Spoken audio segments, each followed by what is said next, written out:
City Hall community meeting. My name is Victoria McGregor.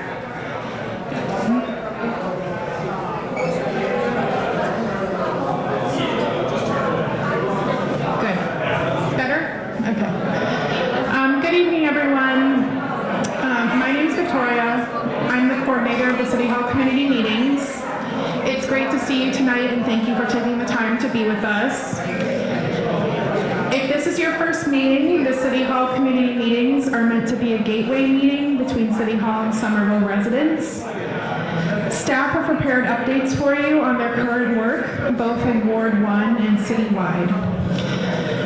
After each presentation, we'll take a few initial questions. If we don't get to your question, don't worry.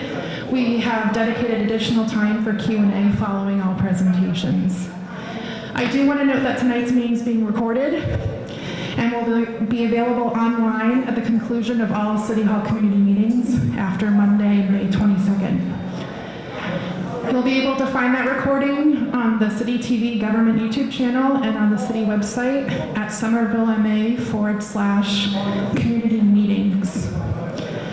And I want to invite Councillor McLaughlin to come up to say hello.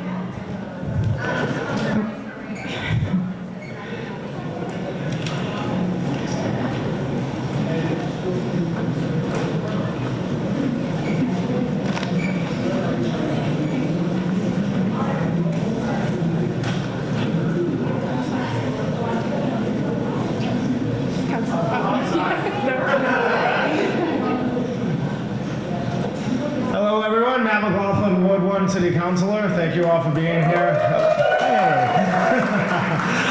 If you all live in East Somerville, I represent you, so thank you all for coming. Nice packed house here.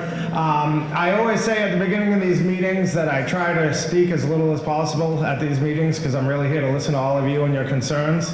And the last meeting we had, I did a whole lot of talking. So this time I'm really gonna discipline myself and try to not speak too much. But if people have questions for me, you can come up, talk to me. I'll be here for the whole time. I have an email list that I put out announcements all the time. You can find all sorts of information from there. So if people have an individual issue that you'd like addressed and it doesn't get addressed, please feel free to pull me aside and I'll make sure to put it on my list. That's all I have for today. Thank you all for coming and thank you all for putting this together. Thank you, Councillor. Before I dive into our quick updates segment, I just wanted to highlight that we do have a email specific to the City Hall community meetings. If email is your preferred method for giving feedback or asking questions, please email cm@somervillema.gov and we'll direct your comment to the appropriate department for follow-up. We also have multiple city departments here that are not presenting tonight.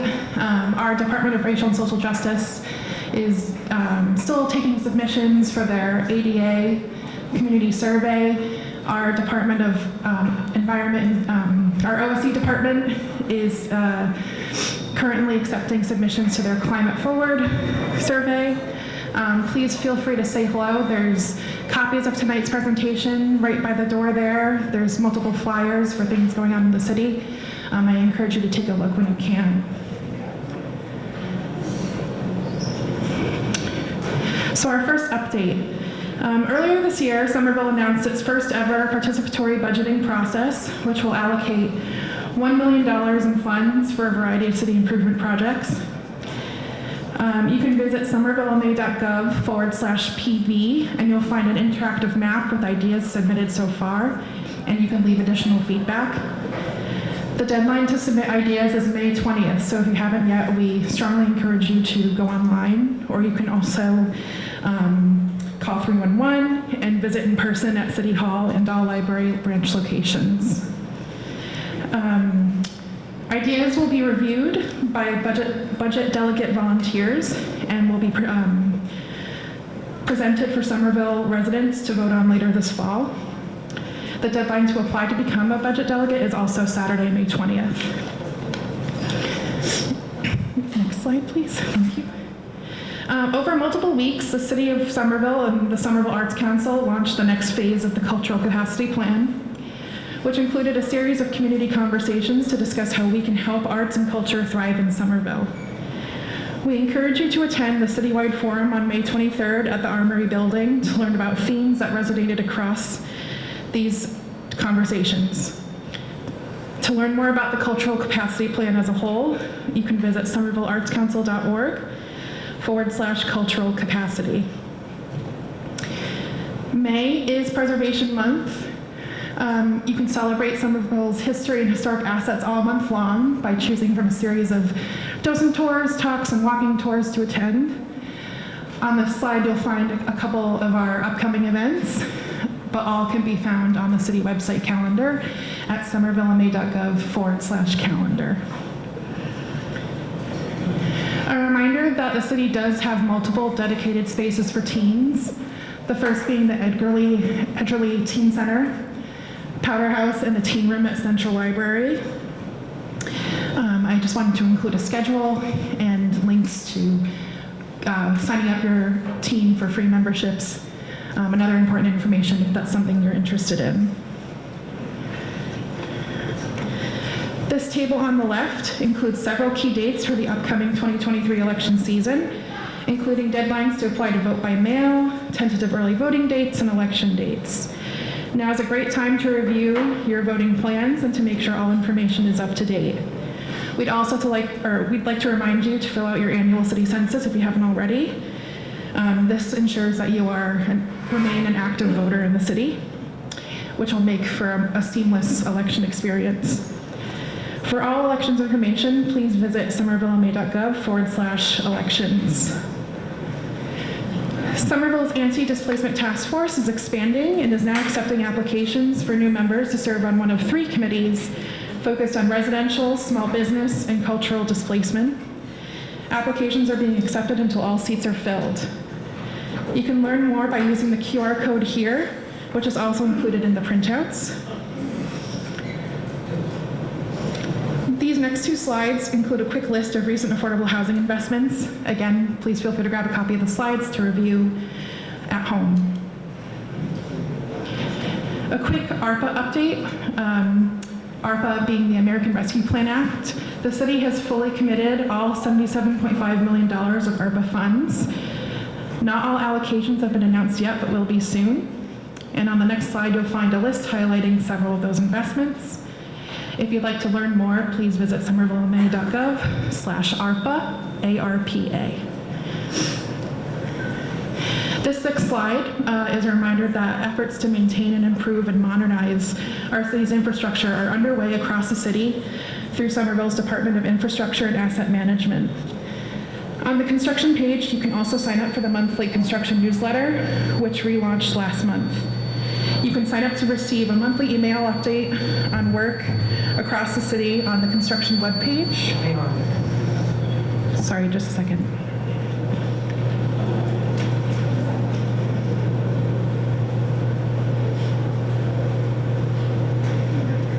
Okay, that's better, thank you. So yes, you can sign up for the construction monthly newsletter on the construction page, which is somervillema.gov/construction. So we recently received an update from the MBTA on the opening of the community path. The MBTA contractor is actively working on the remaining construction, which includes fencing, lighting, and grading. Work is scheduled to be completed in June of this year. To keep up to date on all things community path, please use the QR code here for more information.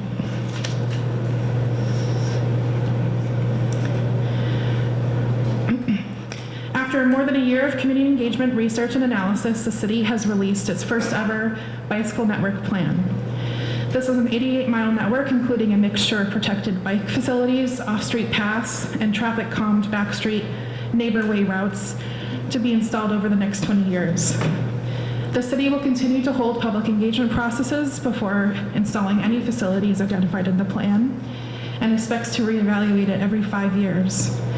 All future engagement processes will be announced through the city's main communication channels, and if you'd like to take a look at the plan yourself, you can visit somervillema.gov/bike network. There's many city events going on in the coming months, but I did want to highlight 2 that are coming up relatively soon. The first is Porch Fest this Saturday on May 13th. The rain date is Sunday, May 14th. And the Somerville Memorial Day Parade on Sunday, May 28th. The rain date for that will be Monday, May 29th. This is back for the first time since 2016. The city's annual remembrance ceremony will immediately follow the parade. And finally, I did want to mention, you can keep up to date with all things City of Somerville by subscribing to our weekly newsletter. You can do this by using the QR code on this slide or by visiting somervillema.gov/subscribe. On this webpage, you'll find a list of other departments that have their own newsletters. We welcome you to subscribe to any and all that interest you.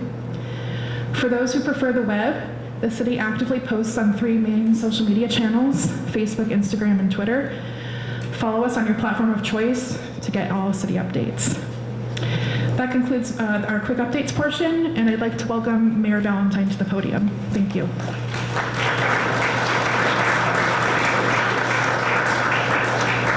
Good evening, everyone. It's nice to see you. Thank you so much for coming out. I want to acknowledge there are some other elected officials in the room. I did see Councilor at Large Kristen Strezzo here, Representative Mike Conley. And is there any other elected official that I can't see? No. Oh, thank you. Emily Ackman, School Committee Member for Ward 1.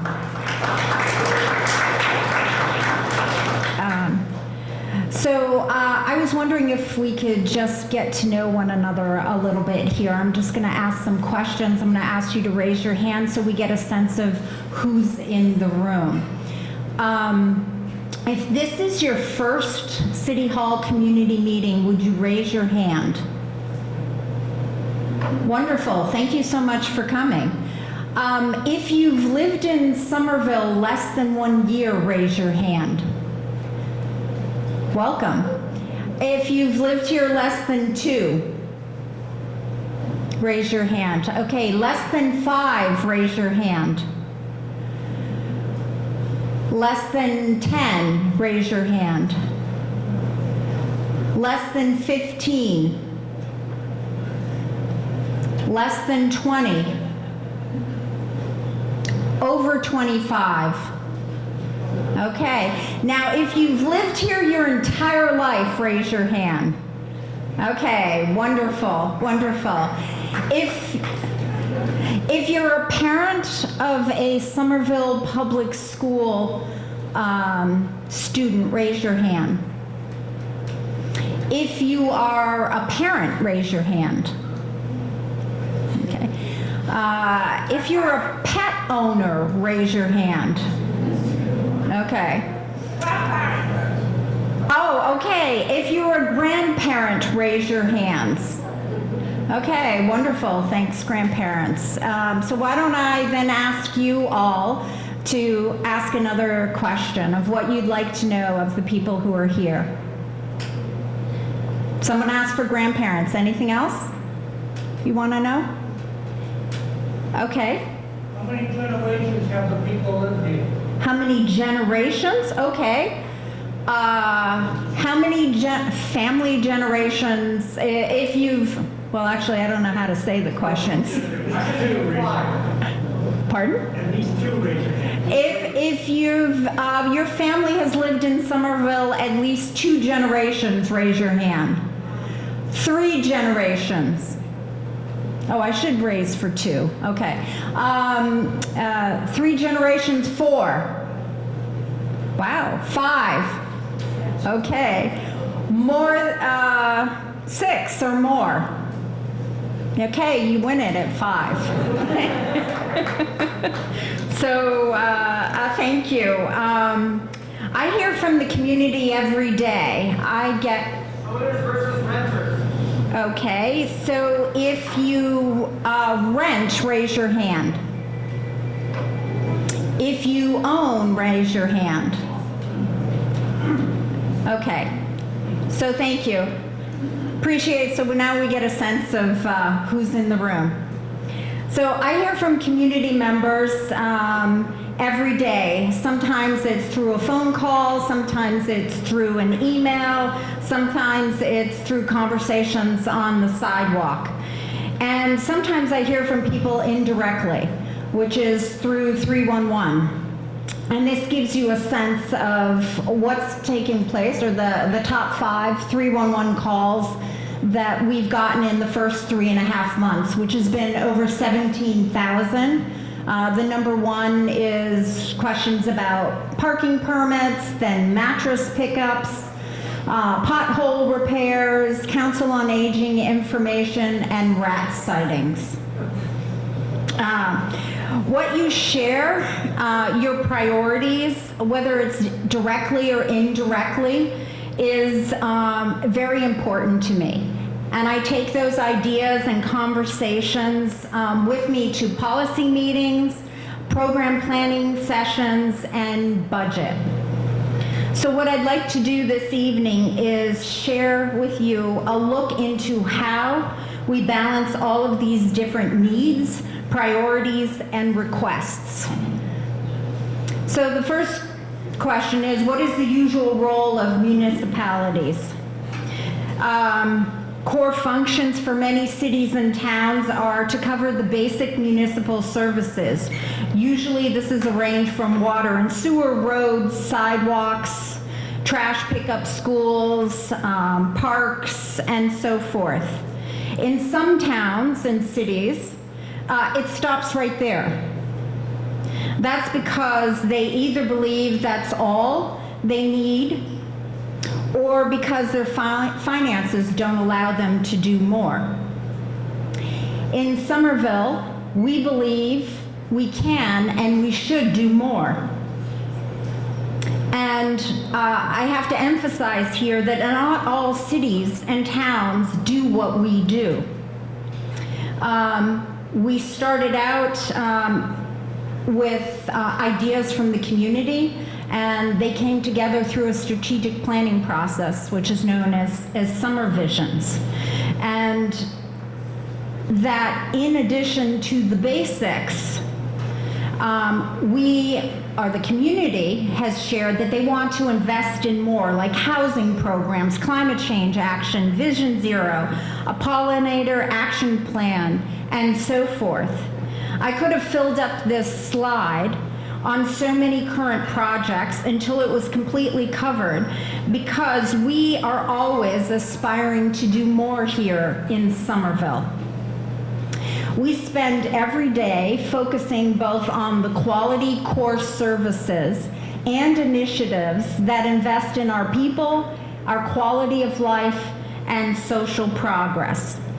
We spend a lot, stay back on the other one, please. We spend a lot of time trying to think creatively so we can do more with what we have, not less, and that's how we get to the depth and breadth of what the city does and has expanded on greatly over the years. Next slide, please. So just to set the context, 10 years ago, our operating budget was about $185 million. Today, it's almost $308 million. 10 years ago, we had about 24 departments. Now we have over 60 departments. Next slide, please. However, our ability to grow is not a given. We're limited by revenue opportunities.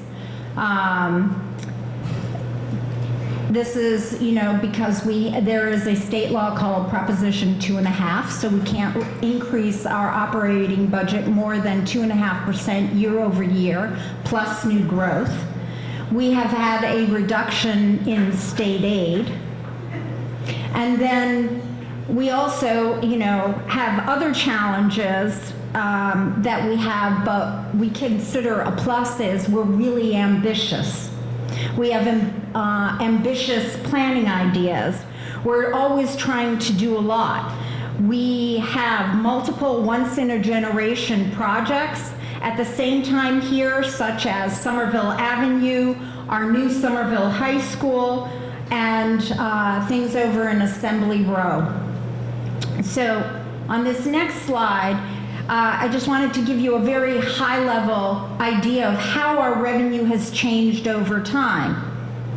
With the decline in state aid, we've seen a shift to more reliance on property tax revenue. Back in 2007, 50% of our revenue was from property tax and 30% from state aid. But now that's shifted. But fortunately for residents, that includes commercial property tax, which has been growing by design in Somerville. And this is what it looks like. The past 5 years, we've added record property values, which allows the city to fund new programs and services. Notice the orange bars.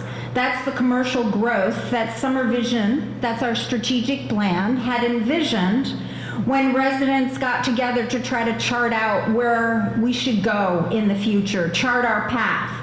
That would allow us to invest more in our community. That has now brought in new revenue streams that have allowed us to continue to invest without burdening our residents.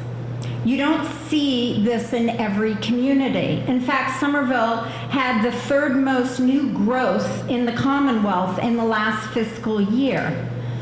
The biggest impact we can have on being able to invest more in people who live here now is to bring in new revenue, and as you've seen in our transform districts, commercial revenue adds that new revenue. It diversifies the revenue stream, it creates jobs for people, and it allows us to do more for our community. How are we overcoming the challenges to do more? We see some opportunities for overcoming the challenges, as I mentioned. And one, we've been investing in our community and drawing outside investments to diversify our tax revenue. So we've thought of other ways. How do you bring money in? We have also had good financial position. We're in a good financial position currently, because we've carefully managed our revenues over the years.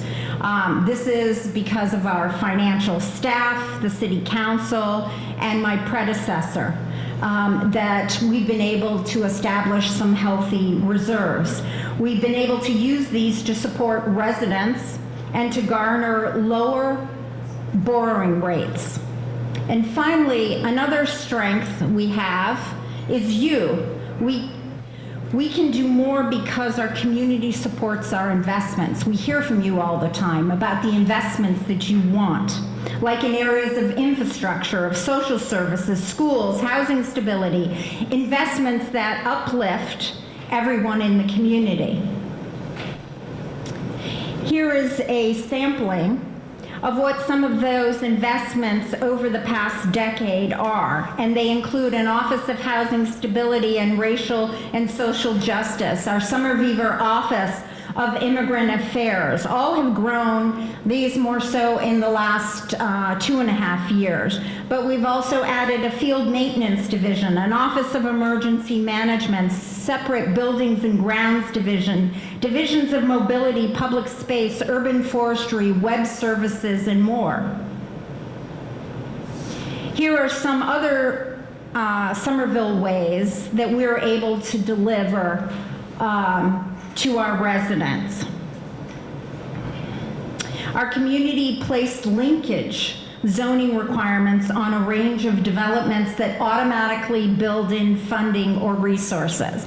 So remember I said you get money from property taxes, from state aid, there's some others like permit fees, but then we say, okay, if we're gonna develop the city, what else can the city get from the developers that are coming in here? How can they help us deliver the social needs and the housing that we need? So in larger developments, there is a price tag that's attached to every square footage, and those are called linkage fees.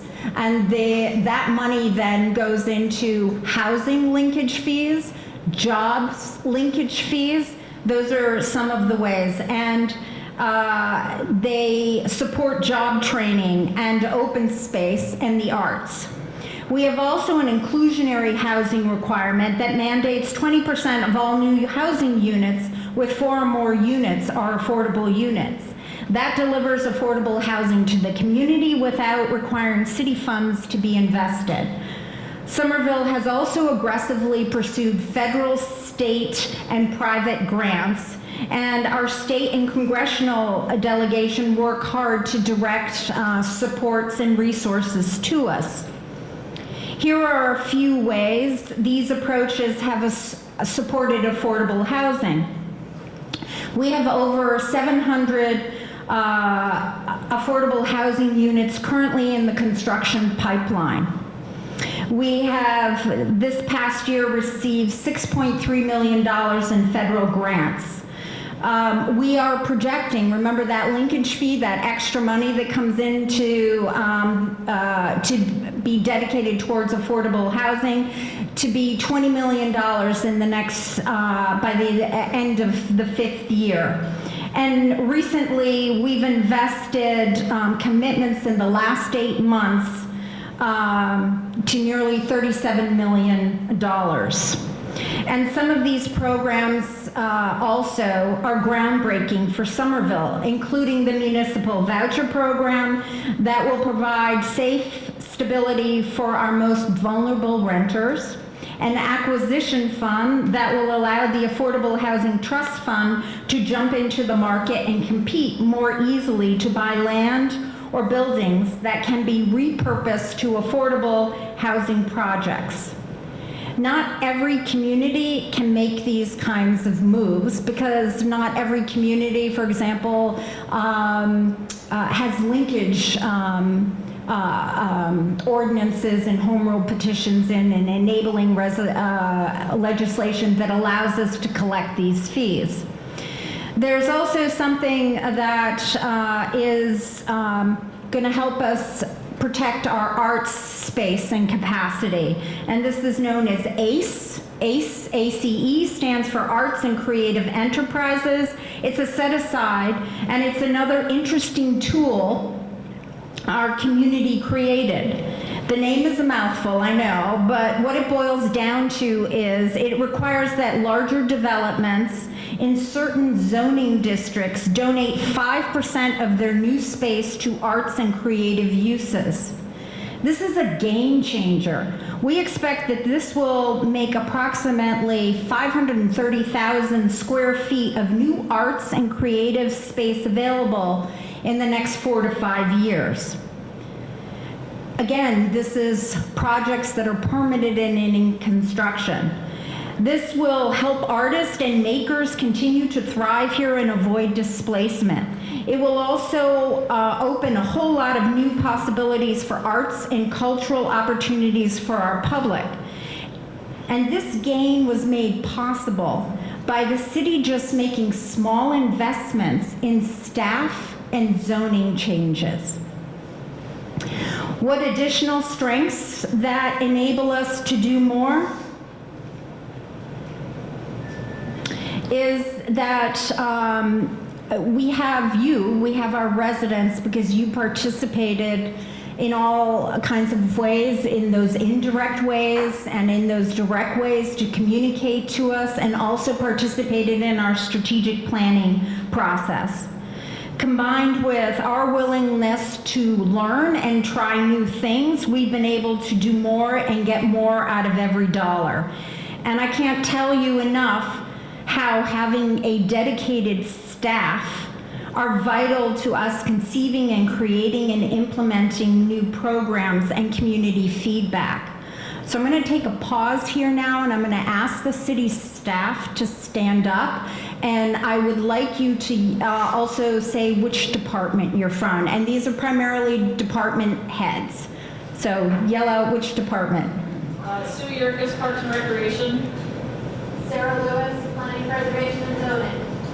I'm the Recreation Social Justice Department. Bobby Brooks, Regional Social Justice Department. Lucy Bell, Office of Planning and Community Development. Lisa Davidson, Housing. Did you hear that, Lisa? A little bit louder. Lisa Davidson, Housing. Okay. Is in the back. Can we go, who's back there? I can't see. Oh, okay, Jesse, go. Jesse One Carroll Autism Prevention.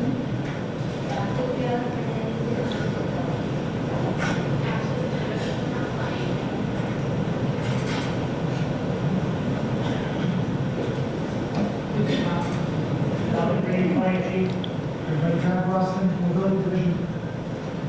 Okay, and then I guess we're coming on over here. Allison Miller, Public Space and Forestry. And I'm Philip Healy, Public Space and Forestry. Okay, great. Thank you, everybody.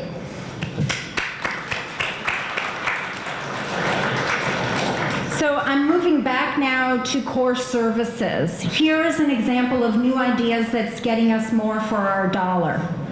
We are working to get more roads repaved using new techniques known as partial paving. This means we pave only the travel lane and not the parking lanes.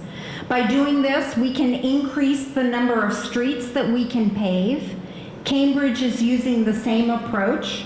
I know some of you might not be happy with this method, but it helps us stretch our resources so we can do more. We are still evaluating this approach, though, so do feel free to reach out with your thoughts on this.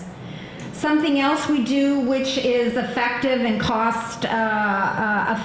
efficient and cost effective with paving, is coordinating our paving schedules with our utility, the underground work that's done with the utilities. If we hold until we know what the utilities' plans are to dig, it shifts the costs onto the utilities who are required to repave after digging. So our paving budget stretches even further. So I also, since I brought up roads, I just wanted to share with you where our pothole repair numbers are. Between January 1 and April 24th, we've done nearly 1,500 potholes. The average pre-pandemic was about 5,000, and we are working to get back on that pre-pandemic level of 5,000. Another example of staff delivery is the city of Somerville was the first in hiring a rat czar, otherwise known as our environmental health coordinator, some years back. You may have seen recently that New York City, just a few weeks ago, announced that they had hired someone. And it doesn't look like Colin is here tonight, but I know you have all met him before, or most of you have met him. Our phase 1 of our SmartBox program pilot last year, it was launched and we spoke about it. A quick update is that it has been successful. There have been over 1,000 captures. Phase 2 of the program has been expanded also to Union Square and Lincoln Park. We also continue to explore new methods for rodent control that don't use rodenticide. I'm sorry, I always trip over that word. And how to make them available to the public through our assistance through a program we call the Residential Assistance Program, which is also an unusual but effective approach. You won't find a residential assistance program like this in most communities, but we found that if you invest in helping private properties where rodents are active, it can help a whole neighborhood. We've had, since January through the end of March, we've had nearly 300 requests for the residential assistance. Meanwhile, we are also exploring the expansion of the rodent control focused positions that we have, and we'll be evaluating that and proposing things in the new budget in June. Another core service area we have been focused on is our legacy infrastructure challenges. We have an aging water and sewer system under our streets. numerous old buildings in need of repair, and we have a network of roads originally built for cars and not for people on foot or on bikes who need to be kept safe. Somerville is not alone in needing to catch up on legacy infrastructure challenges.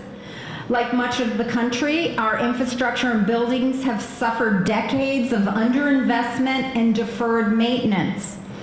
My administration is committed to breaking the mold of underinvestment in renovation, repair, and deferred maintenance. But it will take time and strong fiscal management to right this ship. So we are working with purpose to tackle these issues through thoughtful and sustained investment and planning. We are also focusing on our future infrastructure challenges. We can not only look backwards, but we need to look forwards because there are more challenges. And we need to think about our commitment to sustainability. We must now include planning for climate resiliency and impacts to our infrastructure. Reducing flooding impacts through gray and green infrastructure, for example, is essential to helping protect our homes and businesses. Two key efforts underway to turn around our approach to infrastructure: strategic planning and investment, and a new approach to maintenance.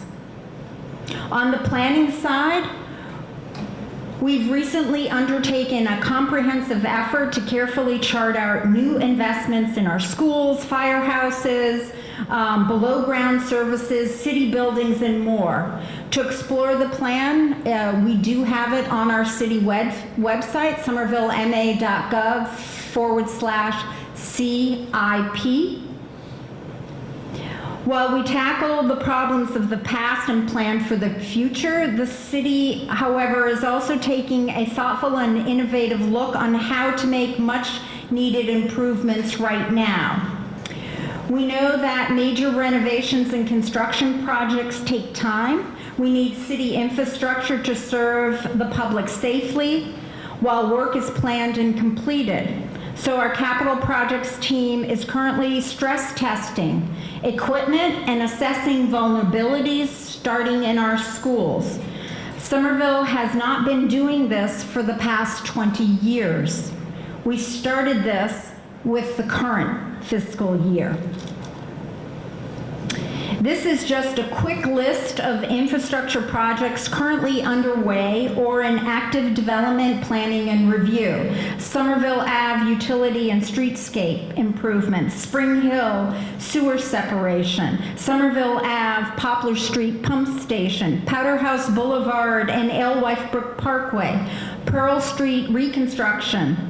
We just submitted letters of intent to the Massachusetts School Building Authority for the Brown and the Winter schools to begin a process of either renovation or rebuilding.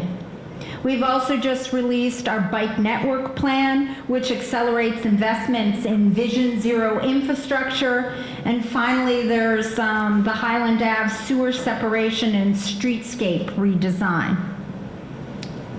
But as we do this core service work, investing in our fiscal resources, I want to close with a brief overview of the additional work we are doing in Somerville to invest in people.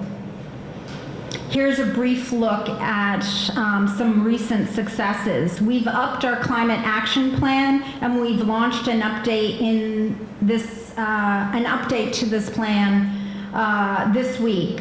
Last year's budget had a historic 10% increase in schools, which was very important to me, and it's now in use serving our youth in multiple ways. We've issued a comprehensive community survey to inform our ADA planning. We've developed new protocols and opened our first ever emergency overnight warming center for our unhoused population this winter. We expanded staffing and services for our LGBTQ community, language and justice, racial and social justice, and in-person outreach in the community. We pushed out funds to small businesses to help them recover from the pandemic. And there are a few things coming up next that I'd like to include. We are getting ready to open a day center for our unhoused population, our residents. We're preparing to launch a universal basic income pilot. We're moving towards opening Massachusetts' first supervised consumption site to prevent overdoses. We're launching a new gender wage gap effort to take on the wage disparities that hold low-income women and their families down. We supported strategic planning for the Women's Commission, and we are launching strategic planning for multilingual services as well. So with that, I thank you very much for listening. I can take a couple of questions now, and I can also take questions at the end, too.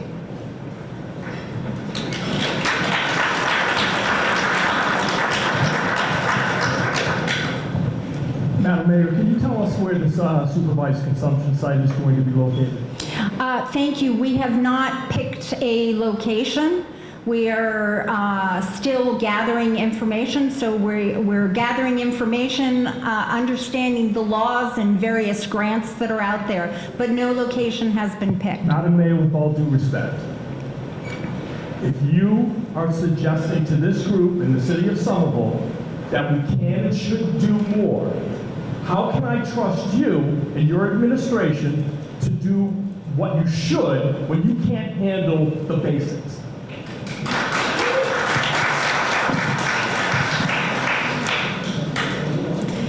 So, I would say as our community has said, there are core basics they want us to function on. And we have heard loud and clear that our community also wants us to do more.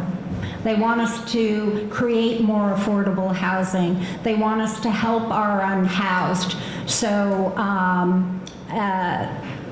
yes. Hi. I'm a member of the small business community, and I also happen to live on Cross Street. I have a lot of concerns with this bicycle network that has just been released. Okay. Cross Street can't even handle 2 cars going down, let alone a bus and a car in now a protected bike lane.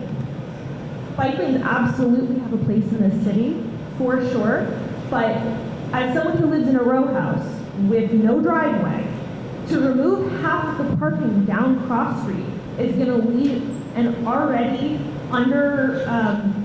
under-available parking area even more stretched. On snow emergencies, we're no longer allowed to park at the schools. That was a decision that was made right around 2020. There is no place for us to put our cars in snow emergencies. As a member of the small business community, we are extremely frustrated with how exploitative the small business considered talking point is when every small business continually brings up the fact that we need more parking in East Somerville, more parking in East Somerville, more parking in East Somerville, and yet every single time these plans come out, we're mentioned that we've been spoken to. Well, yes, we've been spoken to, but our ideas are not being utilized. None of our concerns are being addressed, and the only way that you can put this plan through is to remove half the parking down Cross Street. Half the houses don't have driveways. So I don't know what we're supposed to do. So, do you want to? So, Brad, do you want to come? So, our Director of Mobility is here. He is going to do a presentation on our mobility efforts. There will be discussion about the...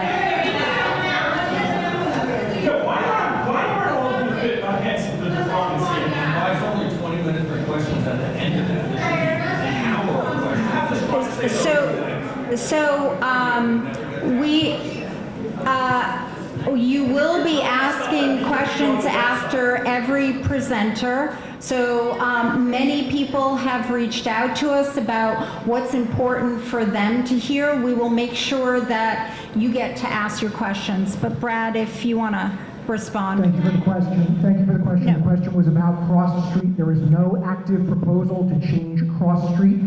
There is a long-range plan that is a 20-year plan that is based on 18 months of community process, but every line on that map will be subject to additional block-by-block community outreach and engagement, working with residents, institutions, and the small business community. I look forward to following up in more detail on that particular Cross Street issue, as well as any others that folks may have concerns about.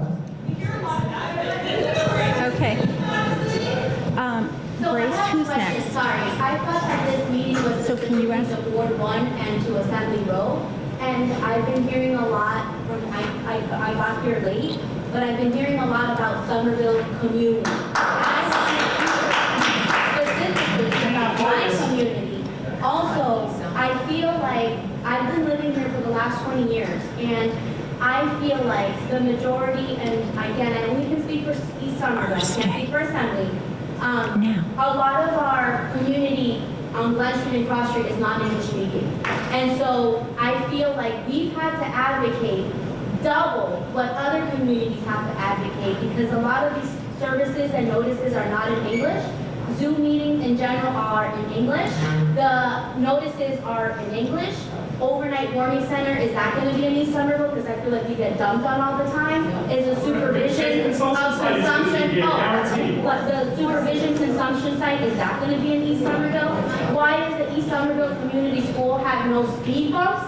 Why does Glen Street in the beginning of Broadway not have a one-way sign? I mean, it's just numerous. Apparently, there was a meeting about 2 months ago about permit parking. They want people with driveways. This was a proposal again. They want people with driveways to not be allowed to park on the street anymore.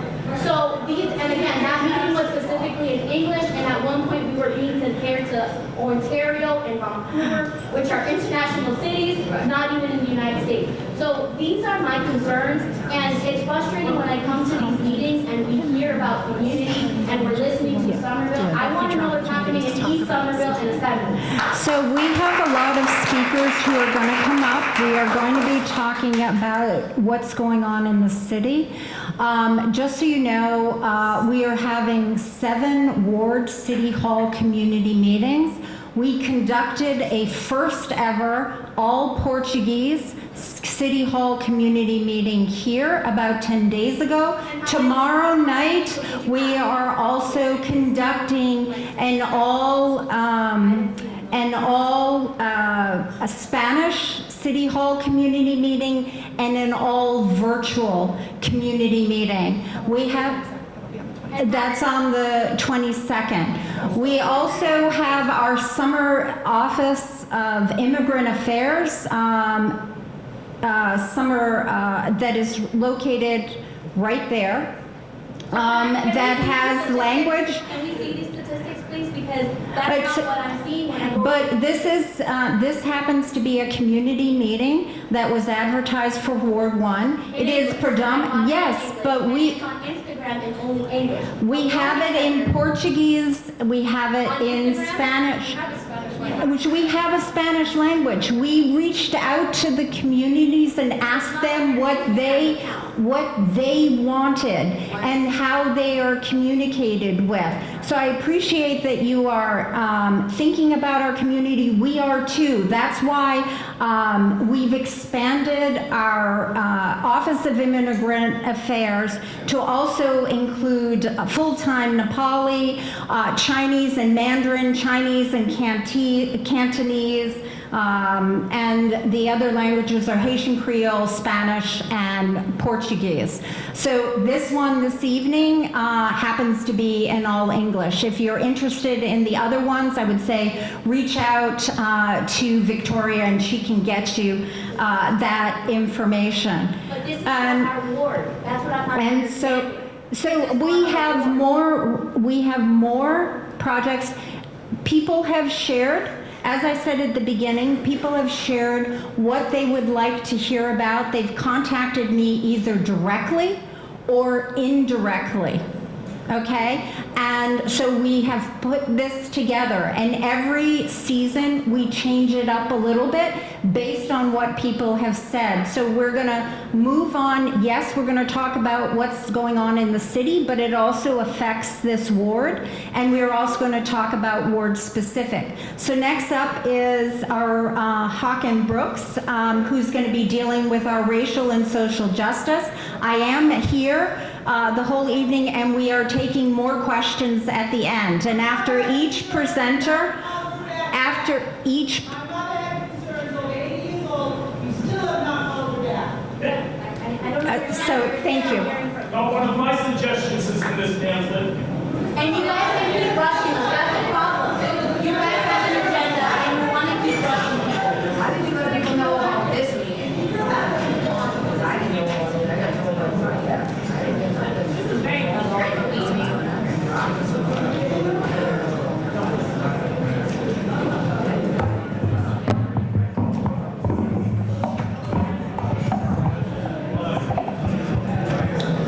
Good evening, folks. My name is Hawken Brooks. I work with the Department of Racial and Social Justice, and we have a lot of interesting stuff.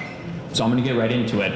As some of you know, and I'm sure many of you took our survey, the Public Safety for All survey, that closed about 2 months ago now, and I'm excited to share just a preview of some of the results from that survey. You're going to be seeing a lot more of these coming out over the next couple of months when the report based on the survey will be made full into the public, as well as shared with our Public Safety for All task force. But as a snippet, and to get specifically into Ward 1, citywide, people in Somerville reported in a 1 through 5 order these issues as being the most pressing public safety concerns. 1 being people violating traffic rules and traffic safety, 2nd being theft and burglaries, 3rd being housing security, 4th being gun violence, and 5th being illegal drug activity. Here in Ward 1, you and your neighbors reported the most significant pressing safety concern, again, being people violating traffic rules and traffic safety, theft and burglaries at 2, gun violence at 3, illegal drug activity at 4, and at 5, housing security. Like I said, this is just a preview. There will be a lot more opportunities to really dive into these results, and we're going to be sharing out about the report when it is made available. We're going to be door knocking, having events, email blasts, community meetings. The report will be translated, etc. And then, like I said, the report will also be delivered to our Public Safety for All task force, who is going to review it and later this year make policy recommendations to the mayor surrounding some of the most pressing public safety concerns that the city faces. Speaking of task forces, I have some positive updates on both our Public Safety for All task force and our Civilian Oversight task force. The latter, the Civilian Oversight task force, as a reminder, is a group of constituents who are working with experts and stakeholders, some experts in the field of civilian oversight, some professors, some law enforcement officials, as well as some service providers in Somerville. And the rest of the group is Somerville community members, those who live and work in the city. And they are, this year, going to be making policy recommendations again to the mayor about what a sustainable civilian oversight entity in Somerville might look like. That includes its powers, its duties, its composition, and more. And that group, for the first time, met late in April, and will continue to meet in over the coming months, work hard on those policy recommendations. And our department will soon be sharing out, as well as the task force itself, opportunities for public engagement with people from every ward, those that live and work in the city, and some, again, opportunities for engagement. Our Public Safety for All task force is in its final stages of a processing, so to speak. How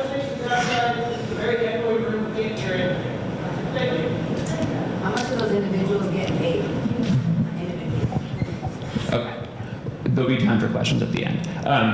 The Public Safety for All task force is in its final stages of being assembled, which means that our staff and city staff are reviewing reference checks and background checks, and that task force will again be convening shortly, and that is the group that will work with the Public Safety for All report, as well as community engagement to address pressing public safety concerns in the city. This next item is very important, and I really want to bring it to your attention. Can we just go to the back page? The Anti-Violence Working Group application is going to be open until Friday, May 19th, so next Friday. This is a group that I would encourage you all to come speak to myself about, or my coworker Elijah over here. It is a group that's going to convene with experts from the Urban Peace Institute, which is a nationally recognized nonprofit that focuses on violent prevention measures. And the idea behind this group is we want to get a diverse coalition of Somerville community members who are committed to addressing violence in our community, principally domestic, gun, and gang violence. And the idea being that we're not only creating policies that reduce violence now, but that address our community's specific needs in its unique way that they form, and in the long term addresses root causes of violence so that we are sustainably addressing violence, not just reducing it in the short term. Our RSJ Youth League is a group that is comprised singularly of youth from Somerville who we have been working with in tandem on two big projects. The first, I'm excited to share that just 2 weeks ago, they presented at the Harvard Graduate School of Education on research that they have done on youth research, the youth perspective on gentrification, housing security, cost of living changes in the city of Somerville, and how do youth experience that? How does it impact their lives? How does it impact their experience growing up in school, out of school, etc.? And the other thing that we've been working with them closely on and we'll share out about in the coming months is the Youth League is a one-year program, but long-term our department is working on creating a youth cabinet that is a living, tangible thing in our department, a place for youth to get involved in policy making, to voice their experiences, voice their opinion, share their lived experience on pressing issues like infrastructure, like parking, like public safety, like violence. And so we're working closely with our one-year youth league members on how to shape that and make that accessible to youth in the long term. And lastly, the three commissions that our department works closely with, the Human Rights Commission, the Somerville Commission for Women, and the Commission for Persons with Disabilities. All three of those commissions are going to have open seats for community members to apply to.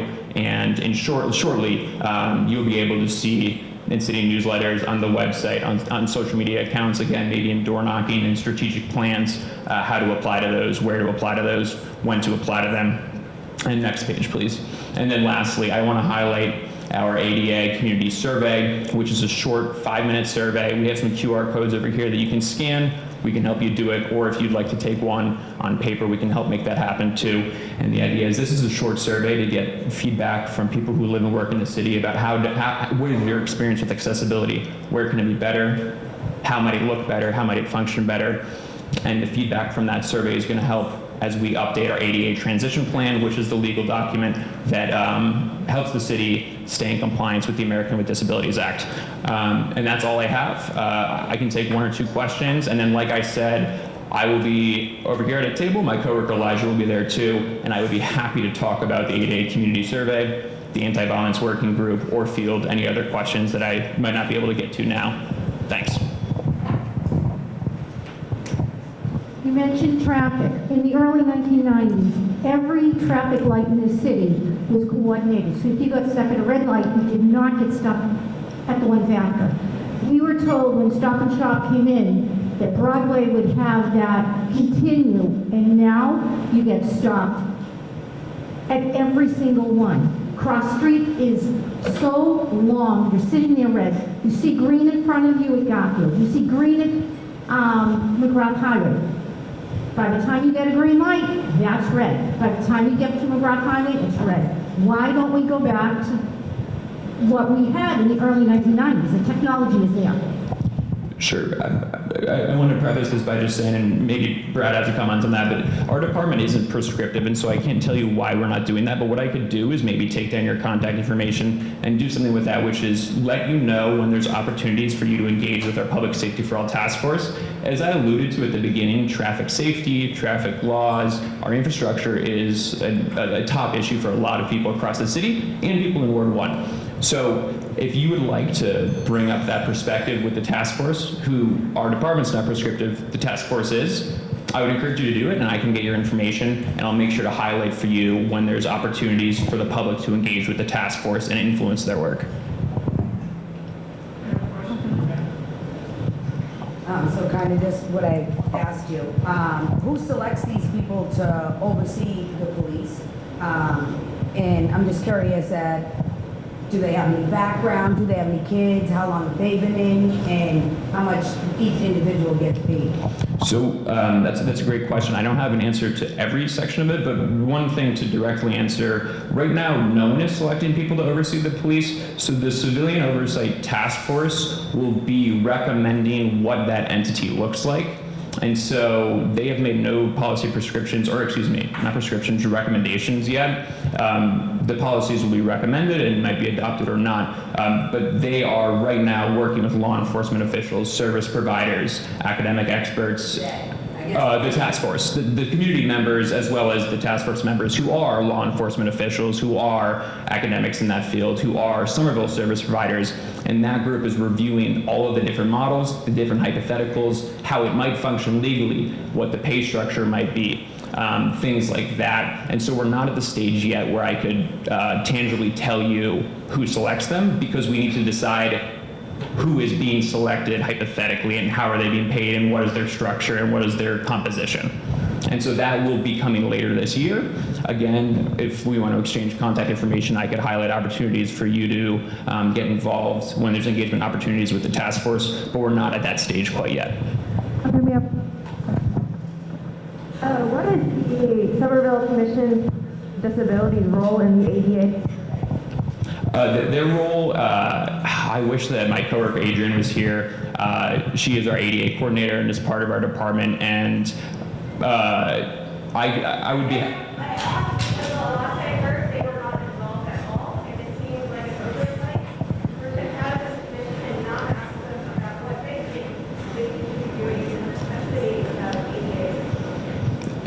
Because this is a sensitive subject and because we do have the ADA coordinator who knows best, I would be happy to set up some time for them to talk with you, because she probably has a better answer about that. I know that they were involved in the formation of the survey, and they are going to be involved in the ADA transition plan, reviewing the results from the survey and updating the transition plan. But again, I don't want to get too many specifics because I don't want to speak out of turn. I apologize for that.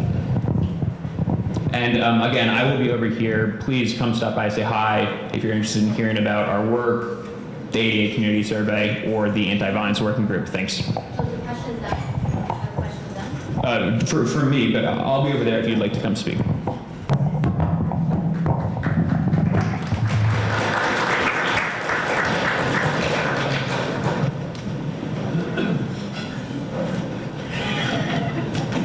Good evening, everybody. My name is Charlie Femino. I'm currently serving as your interim police chief for the past two and a half years now. And I'm going to give you a snapshot, as I did in the fall, of citywide crime, the trends that might be occurring, and then ward specific for Ward 1. First slide. By the way, I'm accompanied by Captain Donovan, Jim Donovan. He's in charge. Now I'm leaving. Captain Donovan is the eyes and ears for the department at the patrol level. He's the one that's assigned to each of the districts. If there's an issue, it usually comes to him first. We have weekly staff meetings, and then we try to address those issues as they come to our attention. He's usually the one who you talk to first, and then it's funneled to the department, whatever department is necessary. So our first slide is crime trends citywide. Crime is up about 7% over 1 year and 20% over 2 years. That's about the highest crime rate that we've seen level in about a 5-year period, but still, as a reminder, it's still lower than some of the other communities around us. Next slide. Oh, no, I'm sorry, go back. One note, one of the things that I just want to tell you, when you look at percentages, they can be deceiving. 7% represents about 79 incidents. 20% is about 200 incidents, 217 incidents over a 2-year period, just to put some perspective into that. And most of that elevation in both the first year and over a 2-year period is due to property crimes, increases in property crimes such as motor vehicle thefts, thefts of motor vehicle parts like catalytic converters, airbags, commercial brakes, and house brakes. So it's mostly crimes against property versus crimes against persons. Next slide. Turning to Ward 1 specific, again, crime is down over the past year, 4% in Ward 1 specifically, and but yet over a 2-year period is still up about 21% when all is said and done. That 21% still has an increase in some crimes against persons like robberies and larcenies, but overall it's the same driving factors. Property crimes are elevated. One of the concepts that we try to bring out when we have these types of presentations is, the question in your mind is, what do we do about that? So, a couple of things. We have a crime analysis unit, number one, who monitors crime trends, crime data on a daily basis. That information is directed to our patrol force on a daily basis, and that gives the opportunity for the officers who work in specific areas to know not only what's going on in their areas, their respective patrol areas, but to then try to direct some of their time into those areas so that they can see what's going on. Another program that we have is a Park, Walk, and Talk program where officers get out of their cars for a period of time. They walk around the neighborhood, they speak to the community, they engage in the community, and they're asking them questions. They gather information from citizens, that, whoever they speak to. They meet the business owners, and they bring that information back to the department. And again, that's funneled through our crime analysis unit, which is then forwarded into the patrol force in general. And our eyes and ears are you. I will stand here and admit to you that we can't be everywhere. We don't hear or see everything. So it would behoove us as a community, if you see something suspicious, to report it to the police, whether it's during the daytime or at nighttime. Lock your cars. A lot of cars are being stolen. A lot of parts from motor vehicles are being taken off of motor vehicles, especially the overnight shift. So if you see something suspicious, please report that crime or that suspicious activity. Next crime. I know that gun violence is an issue that and a topic of a discussion throughout the city, specifically more so in wards 1 and 4 of the east end of the city.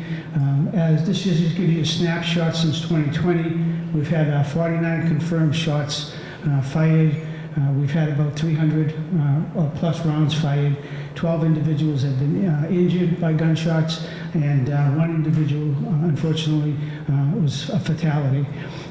When saying that, as we all know, and we've talked about it in several discussions, we have issues with gang affiliations, not just in Somerville, but in cities and surrounding cities around us, Cambridge, Malden, Everett, and it's interjurisdictional. It just doesn't stay in Somerville. Our crime analysis, our criminal investigation division, we've partnered with local, state, and federal agencies. We meet as a task force once a month. Our criminal investigation division, our leader, Captain Levy, is in touch with Cambridge almost on a daily basis. If there's an incident that happens in one of our jurisdictions and it's gang-related, they forward that information to us and vice versa. As a result, we have been able to identify, locate, and charge 30 individuals since 2020 in these shooting incidents. And to date, that's gone up a little bit. We've seized about 40 illegally possessed firearms. What we're trying to do, we work closely with the Director of Race and Social Justice, Denise Molina Campers. I've been meeting with her since she started on a weekly basis, and together we've developed a framework for a lot of what you saw in her slide presentation that was presented before I came up here in some of these task force. And we work together, and we're trying to do more with the youth in our community. We have a basketball camp that we have 2 or 3 basketball games a season with the kids. We're trying to engage the youth population and have dialogue sessions with them so that they understand the ramifications and the negative consequences of getting associated with possible gang affiliations. We also speak with parents to try to give them indicators of what to recognize if their children are getting involved in that type of activity, with hopes that they stay away from that activity. So we're trying to be preventative in that manner. We've increased our Park, Walk, and Talks. To date, we've done about 1,700 what we call directed patrols in specific areas of the city where gun violence is occurring. So, we're trying to be not only reactive to the incidents as they occur, but also proactive and preventive as we move forward. Next slide. Domestic violence and sexual assault, I wanted to touch on that. I'm not going to read everything that's on that slide, but I do want you to know that there are fewer incidents of domestic violence over a period of comparing 22 to 21, 6 more incidents comparing to 20. 2020 was a low reporting year. Obviously, we attribute that somewhat to the pandemic, and coming out of the pandemic, you see a slight increase in reportable incidents. 5 more incidents of sexual assault during that time frame.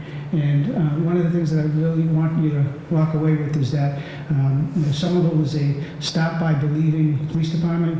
That means that if there's a report taken, there's an indication. We're selective as far as working with the DA's office, the district attorney's office. We work with our partners over there. All crimes that are reported are taken serious. You don't have to report a crime or move forward with the reported crime in order to receive services. On the next slide, you'll see a number of services that are provided for both mental health, domestic violence, sexual assault. We have a handout at the back. We have handouts with this information in 3 different languages at the back of the room. So if you feel that, whether it be yourself or someone that you know might be a victim of domestic violence, sexual assault, or just wants to have services provided to them, they don't necessarily have to be a victim or a survivor of a crime. So please pick up one of these handouts on the way out. And I'll take 1 or 2 questions now. And again, we'll be here after the presentation, myself and Captain Donovan. We have a question back here. Hello. When I'm walking or on my bike, I see many people who are using their cell phones when they're behind the wheel. And I'm wondering if anything is being done to enforce the distracted driving laws. And if you are pulling people over for that, are there statistics about how many people are pulling over? Just to hear the question, just the question was, there are many people that are observed on their cell phones as they're driving, whether or not that's enforceable, whether or not we enforce it, how do we enforce it? Am I correct? Yeah. So we do enforce that. We do have officers in our traffic division that spend time in the morning doing that type of enforcement throughout the city, not just in Ward 1. But in addition to that, I'm glad to report as of tonight, City Council approved a municipal road safety grant. That grant allows for certain funds to be funneled for pedestrian and cyclist enforcement, education and enforcement, as well as distracted driving, which includes what you just mentioned with cell phone and other forms of distraction. So we do have not only a patrol force that does have some limited interaction with as time permits, but we just did receive, thanks to the City Council tonight, the acceptance of the municipal road safety grant will give us a designated time and additional funds to provide that enforcement and education. Not all enforcement or traffic enforcement is meant to be punitive. The main goal for traffic enforcement, regardless of what type of enforcement, is for an education purpose. It's not supposed to be punitive in its truest sense. So it's a balancing act between interacting with the community in a positive way and educating them as to what they're doing. Because I can honestly look out into the audience, and I don't think there's one person in here that is not guilty of looking at their phones or using their phones. Don't be shaking your head. At some point in time. I would never use my phone when I'm driving. I just want to say that. Yeah, no. My bikes, and that's a big mistake, so I hope no one. No, yeah, I also bike, and I'm amazed to see how many people on bicycles are texting. That amazes me. It amazes me. Yeah. It would be interesting in these presentations on traffic. I can't hear you. These presentations always have crime statistics, which is important. It would be good if you had traffic statistics as well. Duly noted, and that's a good point. But I do want to say that, and we will. Citations and. I get that. Thank you. Do you guys plan on going back into the schools? As a mother and someone who's gone to some of the public schools, I'd like that you police officers were in our schools. So I just want to repeat the question so that it can be heard. The question was whether the police are going back into the school anytime soon. As many of you might know, the school committee took a vote to put a pause on what we had the school resource officers in the school, specifically at the high school, and the STEPS program at the grade level.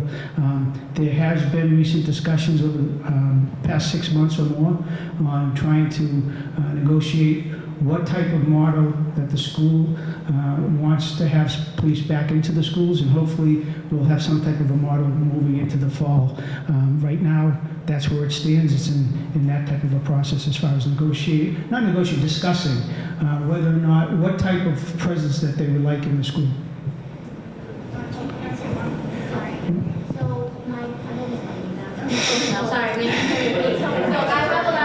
So I'm a social worker and I work with various state agencies, DCF, Department of Public Health.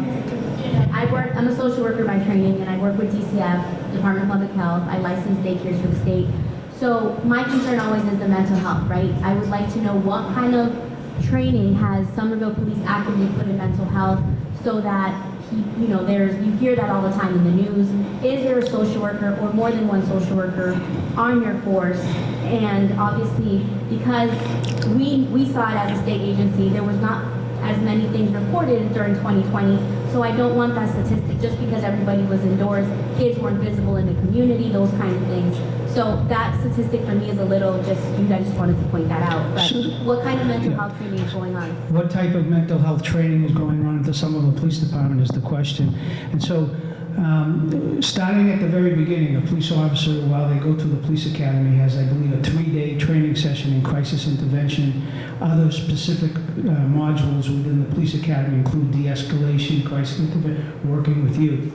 And then as they graduate the police academy, and when they get onto a police department, not just in Somerville, but other police departments, I have mandated at our department, and we've attempted to have a 40-hour specialized training in crisis intervention for every officer on the department.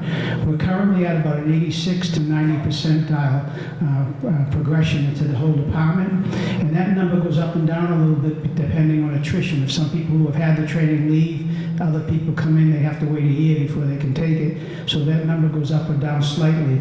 But we do have 40 hours of additional mandated training for officers in crisis intervention, de-escalation, dealing with mental health issues. And in addition to that, we have specialized training working with the youth in mental health. We have the core program in the station, which consists of probably 5 to 8 staff right now. That type of a program is a follow-up program. Our officers, on the course of a year annually, roughly 2,500 to 3,000 referrals a year that the officers who interact with people on the street, regardless of the situation, if there's any type of component of mental health, substance abuse, homelessness, they'll refer that case, that incident, to the core program, and every single one of those referrals can have a follow-up, usually the next morning. So we find that they're embedded in the department, they're very helpful. The officers in that program, the core program, interact very well on a daily basis, and I think it's a very successful way to deal with some of those issues. Thank you. Okay. You got it.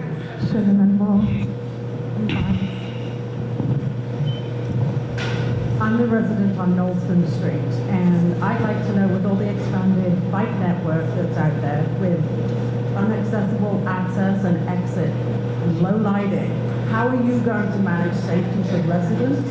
And how are you going to get to somebody if they are in trouble in a bike path that has got no exit at all? You have to come from one end to the other. Have you decided on a plan for that yet? Is that been discussed? Yeah. I'm gonna have Captain, I didn't hear the beginning of your question, but evidently he did, so okay. I'm gonna have Captain Donovan answer it. Great. Thank you, Chief. So great question. You asked about accessibility to the new bike path, which is great question. First thing I asked is how do we get down there? Brad Ross, and we talked about this the other day. Brad's in charge. He's going to talk about the bike path later on. But as far as the police go and the fire go, I know Chief Breeding's here. He can hit on that if you want to speak to him as well. He's always happy to take a question, although he doesn't have to get up here.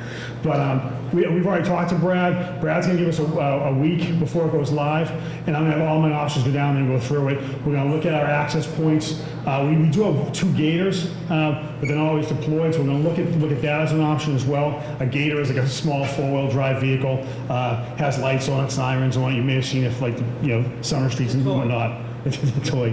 And I'm too big for it. But we are going to train on it, and I'm going to send all my supervisors definitely through it, because they're the most important ones, and then I'm going to try to get all my officers through it every shift. We have 3 platoons that work the day and night shift, and we have 3 platoons that work the overnight shift. They're all going to go down there, they're all going to look at it, and we're going to work on how our access is going to be. How far apart are like emergency boxes? If I'm attacked, No, emergency boxes are always set up so you can see the next box from the box you're at. So if you're at a box, you can see another box on both ends. It's a college campuses use it, and I know we use it in our bike paths. So you should always see a call box, and that call goes right to the SPD. Will the safety also focus on additional lighting? Because I can see right now, there is a lot of space. Yeah, I can't speak to the lighting. I know Brad's going to talk about that in his presentation, so he's there. Brad's going to. If he doesn't answer your question, I'll stand up and yell at him. So, but thank you for your time. You have one or 2 more questions? You want me to do them now? What do you plan to take the guns off the streets? And with all the gun violence we have now, why don't we have an anti-gang unit, and why wasn't it dissolved? Okay, so the question was, what are we doing about gun violence, and why don't we have a gang unit? What are you doing about taking the guns off the street? What are we doing about taking guns off the street? And the second part of your question was? Why don't we have an anti-gang unit, and why wasn't it assembled in the first place? Okay, so there's really 3 parts to the question. I'll try to answer all 3. If I don't get to them, I can see you after the meeting. But what we're doing about gun violence, as it's reported, I mean, we're doing we usually do an annual gun buyback, what's called an annual gun buyback, in an attempt to get guns off the street. However, what we find is that most of those guns that come into the department, usually between 15 and 20 a year, are guns that are found in the attic, people that just don't want them anymore. It's very seldom does somebody who has a legal firearm come in and turn that firearm in. We're opening dialogue sessions with the youth, trying to speak with them and deter them from becoming or getting affiliated with gang affiliations. And so we, the police department, along with the Irish State Department, are trying to be preventive with those dialogue sessions, getting the kids to play basketball, having different camps. We're looking at exploring the idea of what they call a youth academy during the summer, for a week-long youth academy. So those are some of the preventive type ways. We're trying to get, when a crime is committed, we follow all leads till they're exhausted. As I pointed out earlier in the slides, we've been able to, in Somerville, with our investigations, to seize 40 illegally possessed firearms. That doesn't count for firearms that Cambridge has seized or Malden or whatever. So it's an effort that we're trying to solve every crime that's reported. As far as the gang unit, that had dwindled down over the years to 1 person. So rather than to create another whole unit, we switched what was formerly our narcotic vice unit, which consists of 5 people and 5 officers, to focus more on gang activity, because there was a desire to decriminalize marijuana, so we're doing less street-level drug enforcement. So there wasn't as much drug activity. So rather than to have that unit, we don't really, for the vices of the past, very little of that is going on. So that enforcement dwindled. So at this point, I had 3 or 4 or 5 officers that were doing less work in what they were assigned to. So we switched their assignment and their tasks to do more gun violence activity. So that unit originally was 5 officers. We were forced to put 2 of those officers back into patrol based on staffing needs to staff the patrol cars. So right now that unit consists of 3 officers. It's called the Community Action Team, and those officers direct their resources not only on high-level distribution of drug enforcement, but also on gang enforcement too. I'll be here after the meeting if you have any other questions. Thank you. I just want to give you an update. Many of you know that about a year ago, we issued the draft of the Assembly Square Neighborhood Plan update. That is not finished yet. We are still working on it. Even though you're not seeing much happening at the moment, we are doing some work behind the scenes with incorporating community comments that have been shared, and working on a fiscal analysis to make sure what we're showing is actually feasible and the city can get behind this and do it properly. So that's where we are with that. If you keep on checking the Summer Voice page, there will be updates there as we get them, and when we're ready for a new outreach, you will all be the first to know. So, thank you.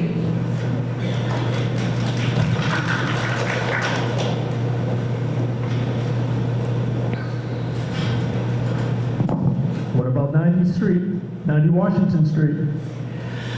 How much longer is that going to be a DPW storage yard? To be honest with you, that is not a PPZ project. I don't have the current deadline on it. I do know that I believe there is an RFP been issued by Economic Development. I can follow up on the details on that and get back to you. Can we just ask somebody that might be here tonight? I don't think there's anybody here from Economic Development this evening. One of the biggest projects in East Somerville, and we're here for East Somerville community meeting, and we can't get that answer. There's a meeting tomorrow.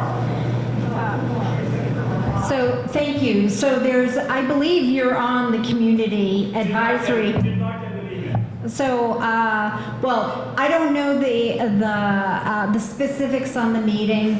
As the community knows, we put a pause on the project because there was a lot of, or we said we put the pencils down because last year there was a lot of commentary that not all the comments from the community were listened to. So there was a community, I met with the community over there, I believe 3 or 4 times. We've had lots of one-on-ones. There's a CAC, so Community Advisory Committee that was formed to speak exactly on how the programming and the project should roll out. Economic Development put an RFP in to find consultants to work on it to see if the programming could be consolidated or put higher or shaped differently. And that is, the update. I think that the Community Advisory Committee, the CAC, is going to be going through those, anybody who applied for that RFP, and they will be advising next steps. How long is Cobble Hill going to use a dumping station for DPW? Why do we have to look at it all the time? To dump it on West Somerville? It's getting out of There has been storage, so it's a great question. Somerville is 4 square miles. There is not a lot of places to store things. Just so you're aware, there has been storage formerly at the Powder House School before that was advised. There's no difference between the east and the west. It is where the property is, and we have struggles because we don't have a lot of land. So until that is finalized, that is going to be a temporary holding area. Thank you. So we have one. Hi, so regarding the Assembly Neighborhood Plan, have you talked to any of the businesses that are currently in there, and are they going to be included in public comments as a person who owns a business there? The public comment is open to anybody that's been willing to participate. Right now, I'm going to recommend that you email your comments to planning@somervillema.gov. There was a lot of outreach at the charrette, which now would have been about a year and a half ago. Yeah, so I actually filled out the survey and placed my comments in it, but I had never heard anything back, and nor necessarily like any kind of development. Obviously, this is the first update I've heard in quite some time, to be fully transparent. So I hope this is sooner rather than later, because I do think, you know, as a community, when we talk about small businesses and the fact that you want more small businesses to exist, Assembly needs to be part of that conversation, and Assembly needs to be part of that in general. So just putting that out there as a business owner and as a resident who pays taxes in the city as well. So just please, like, take that into consideration. Absolutely, and I would like to circle back with you and make sure I have your contact information at the end. That'd be great. Thank you. Thank you, Sarah.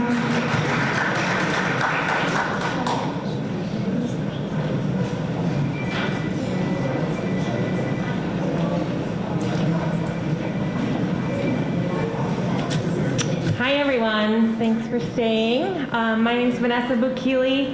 I'm the Senior Urban Forester for the city. I'm the Public Space and Urban Forestry Division. I'm here with Allison Moore as well, who's a ecological restoration planner. So our division does trees and parks, lots of green stuff. We see trees as infrastructure, green infrastructure. Trees provide shade. They help us feel cooler in the summer. They help reduce stormwater runoff. And we also have working landscapes in our parks. Here's some pictures of stormwater infiltration systems at Lincoln Park. And we're working on making working landscapes that also work for our wildlife and pollinators as well. We just started a pollinator action plan process. Allison's working on that. So we're trying to make our green spaces great, not only for our residents, but for our insect residents as well. Thanks. And we are working on making more of all these things. So we are planting more trees than we ever have before. About a decade ago, we were planting about 50 or 60 trees every year. Now we are planting at least 350 trees every year. Last year we planted over 500 trees, and we're on track to plant at least 350 this year as well. We're also adding more open space. Since 2010, we've added almost 21 new acres of open space through new parks, acquiring new land, and through redevelopment that's in progress. And we expect in the upcoming years to get an additional 60 acres in our transform areas. Specific to Ward 1, there has been some updated renovations to open space. Foss Park on the edge of Ward 1 has recently undergone the field renovation, so there's a nice new field. The pool was renovated last year as well. This is DCR property, but benefits us all. And as part of the Foss Park update, 30 new trees were planted as well. Capuano and East Somerville Community School fields were updated a couple of years ago as well, which benefit our kids. Next slide, please.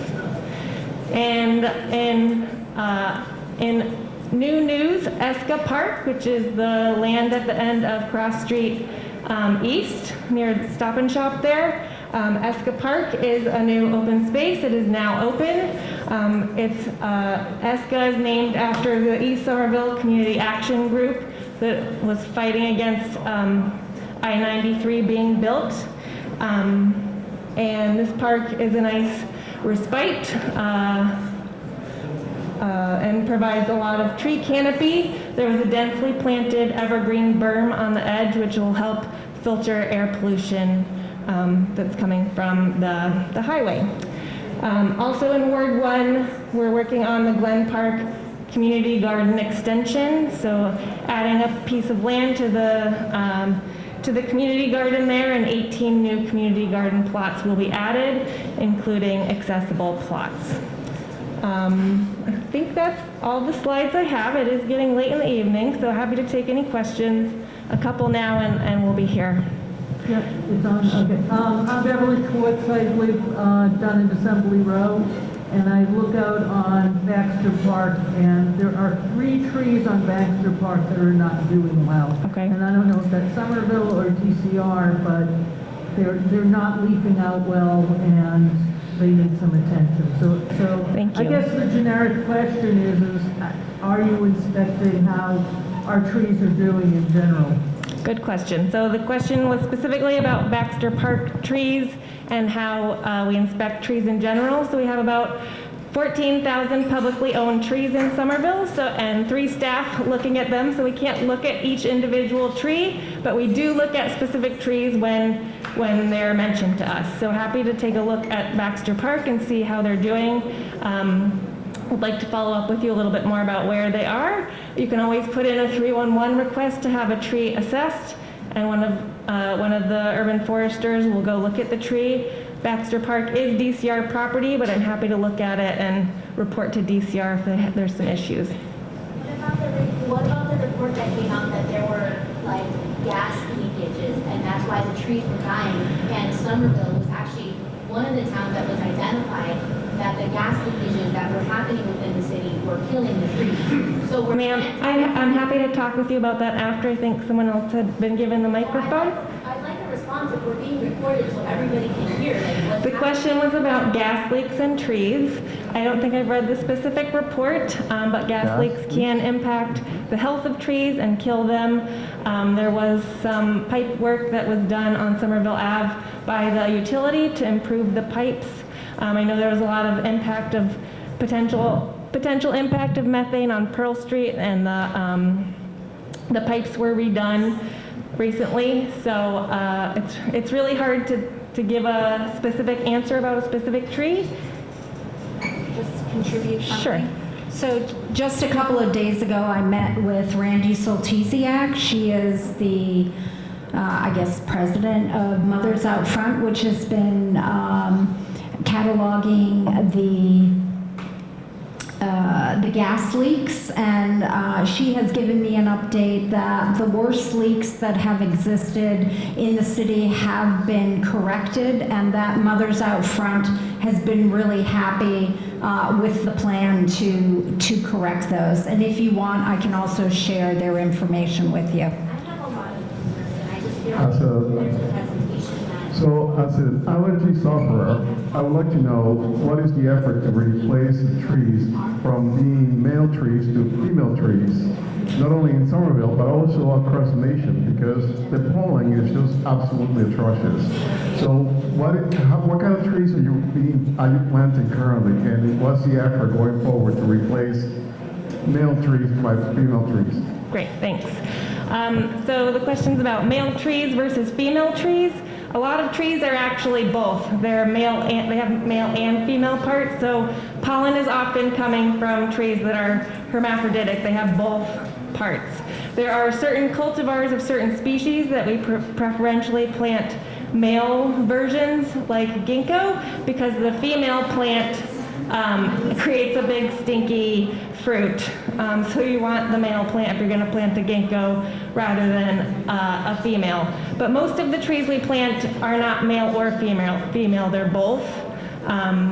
So that's the answer. So that sucks for the rest of us. Allergies are tough, I hear you. I just got one quick question. I don't need the mic. So I know growing up, I've been here for a while, we did kind of the same thing. So I guess 2 little questions.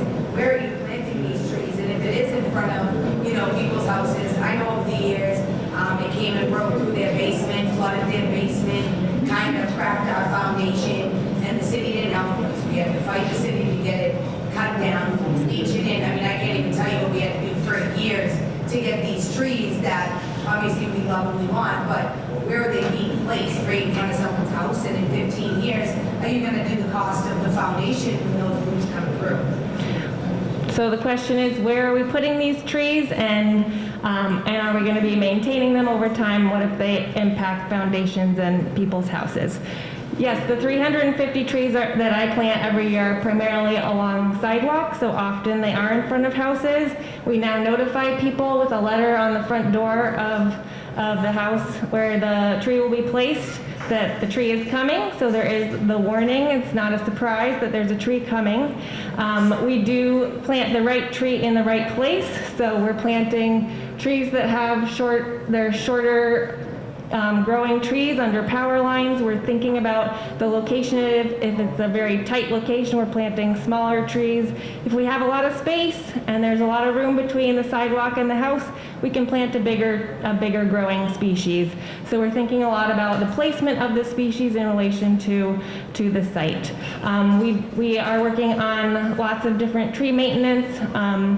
We now are mostly reactive in terms of maintenance, so people will put in 311s and we'll respond to those by trimming trees or assessing a tree and seeing if it's healthy or needs some action taken to it or to be removed if it's dead or dying or dangerous.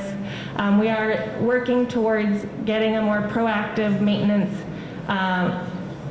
program as well, where we'll do routine pruning on trees throughout the city, but that's still a brainchild at the moment. Thank you. Thank you. I'll be over there if you have any more questions. Thanks.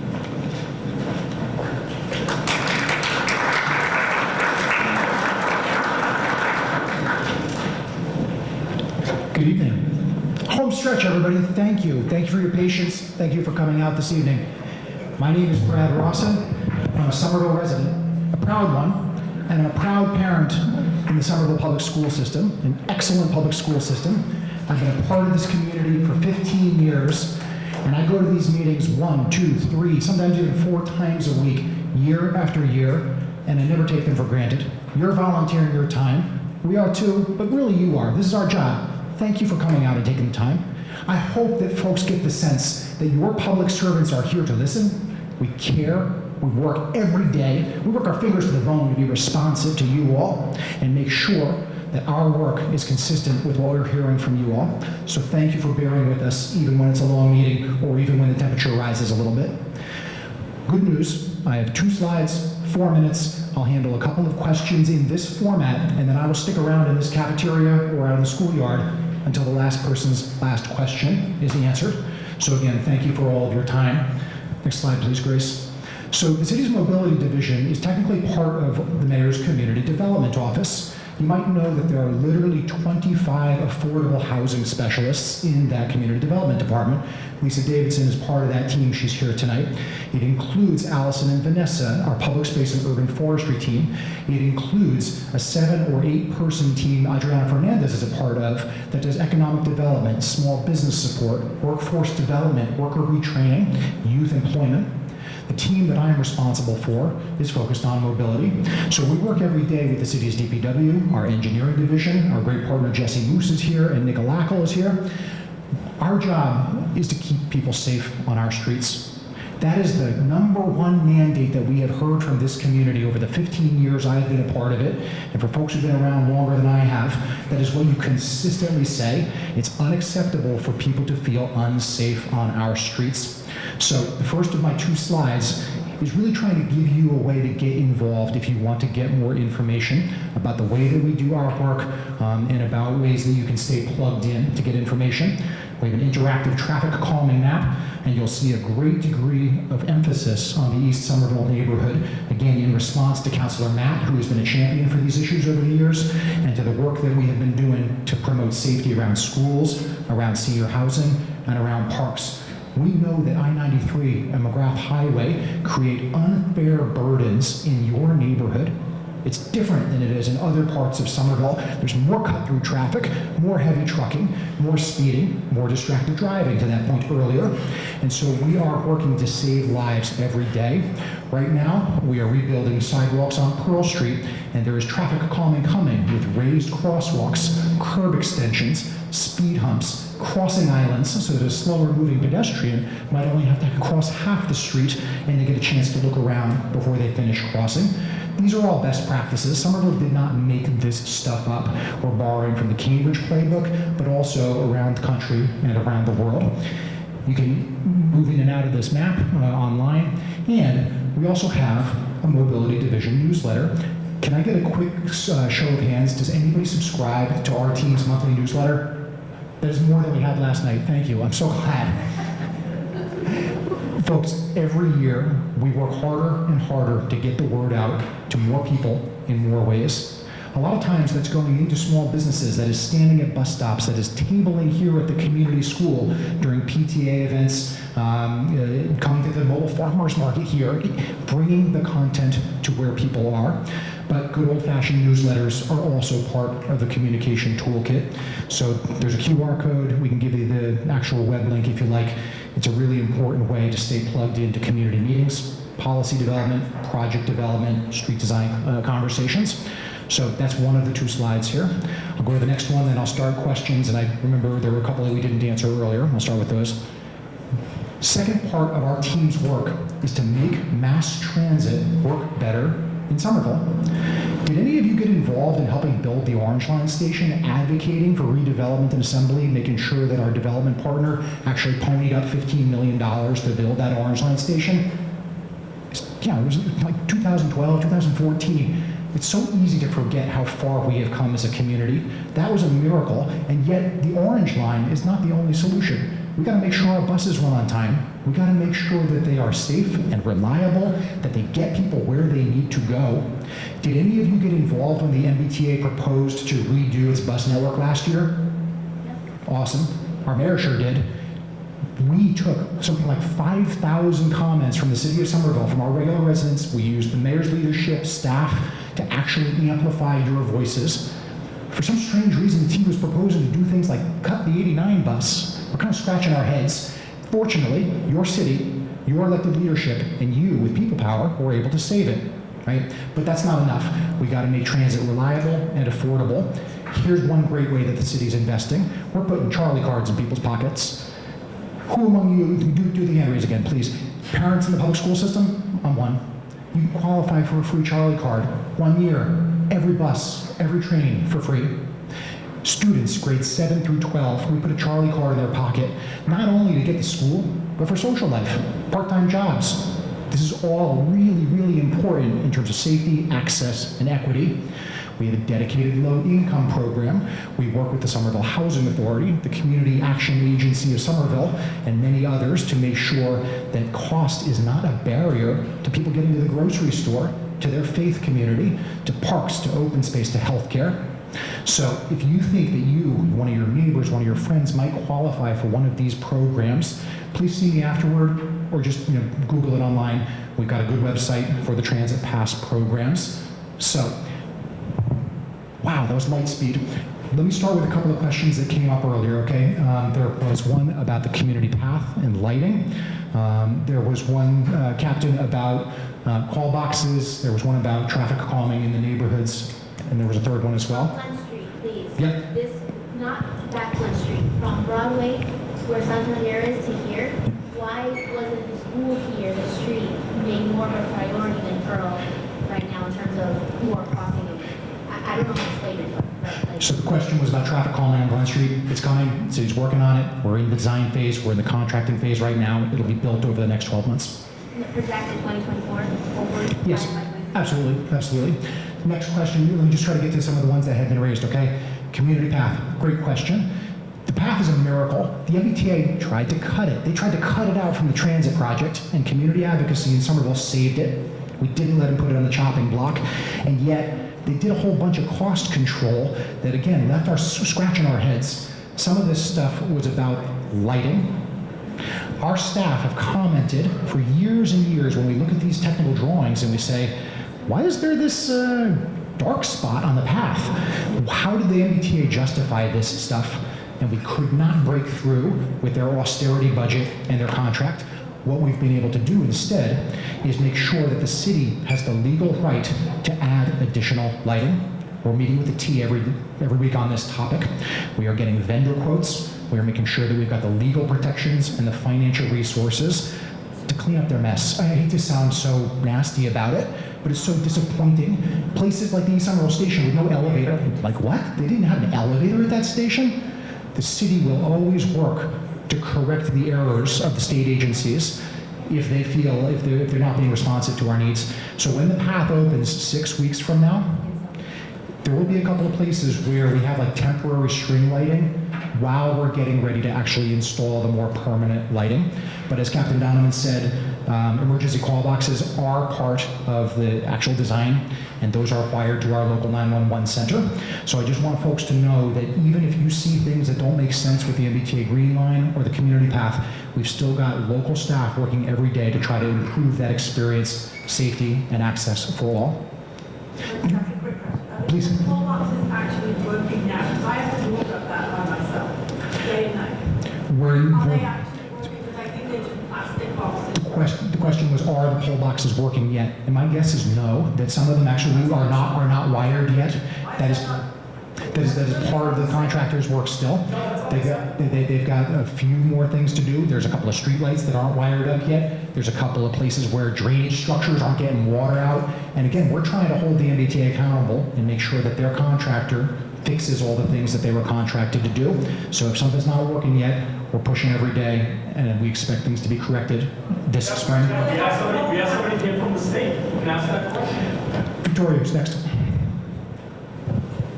Hi, when a person reaches a certain level of disability, they're allowed to get services provided by the MBTA called the RIDE. It's terrible. It's a terrible service. It's run poorly. It's terrible. And I'm wondering if Somerville has ever thought of setting up a self-sustaining, for residents of Somerville, similar kinds of shuttle system for near, around the area or nearby that can be run well and is usable. Short answer is yes. The city has worked on these issues over the years, and we want to continue doing so. We have a few nonprofits that do currently provide door-to-door van services and are a good alternative to the MBTA RIDE program, because we've heard so many times exactly what you are saying about reliability, about customer service, about wait times. So yes, absolutely, the city wants to provide that kind of service. We actually provide a taxi program right now that is different than a Lyft-enabled ride paratransit vehicle, but we work with Green Cab, a great local business, and actually the city pays the bill for folks to get to doctor's appointments, to get to grocery. So yes, there are a few different things that we do today. The Council on Aging. Yes, thank you. And Ashley Spiliotis, our great director from Council on Aging, is here. Ashley can follow up with you. Maybe we can talk afterwards. Thank you for that question. Yes, Victoria? Yes, thank you. I'm talking about the Glen Street. We have a school right here where we are. Yes. And people are flying, cars are flying this street, and the kids are in danger. Yes. We have been advocated for many years. There was no crossing guard. There were no signs for the school. There is no one-way sign on the street. Cars are going wrong way, and there are no speed bumps for the kids. And we have been today, we dropped a form, they call the petition, calming traffic, or I don't remember the name of the form. We dropped it at the office. Yes. And hoping to see action. And they called us and said, maybe not this project here, maybe next project here. Our kids cannot wait. The safety for our kids cannot wait for a project year for next year. We needed to have it this project year on this year, this budget, so that kids will be safe. And not all our kids, but our neighbors will be safe. Because like I said, people cut from 93 to go to Washington Street to this street because it's convenient for them. And their parents dropping the kids in school, kids walking on the street, and there is no safety at all for them. So we really need our petition that I dropped today to be top priority, not next year project. Everybody on Glen Street. Thank you. I hear you, and your observations are legitimate and important, and I'm also grateful for the work that you did. It sounds like you were knocking doors, talking to your neighbors. That's exactly what we want, because honestly, sometimes this stuff is controversial, so having buy-in from neighbors is really important. Thank you for doing that work. Those investments are coming. Yeah. They are coming. We also need our parking area be more accessible. Because some parking spaces on our street have been eliminated. It's residential street. For commercial. To benefit the business. So we are losing a lot of parking spaces, and because this is a school, I know the city gives the teachers spaces, for like people to come from other areas to come to the teachers to park here. So we are really losing a lot of parking space in our street. So we have sent emails to Matt, the work one, and have never received any response saying why resident parking have been eliminated to benefit the business on the street. So I would like the city to look into those spaces that have been eliminated and restore it back. We really need them. So I'm so glad that you've already spoken with staff from City Hall today, that they got right back to you, and I look forward to following up. And just so you know, Matt calls me like almost every Friday, Matt, on a variety of those issues. So again, city staff are here, we are listening, we are working to be responsive. So it's coming up on 8:30. I will stick around and have individual conversations. Victoria, last one. So Brad, we have one more question for you, but I do want to open up the Q&A session to any of our presenters. Staff presenters, if you could make your way towards the front just to save time on walking up to the podium. But Brad, this is mobility related. Mr. Rawson, I think you know who I am. I have emailed you about 19 or 25 times. I've left you voicemails. My name is Deirdre. I live on Wigglesworth Street. I have been blue in the face asking for either speed humps to be poured or to get better signage, because there's never been any signage on the street to remind anyone coming down Wigglesworth, that any of you know Wigglesworth Street, you know it runs off the Bon Air, which runs right off the Ground Library.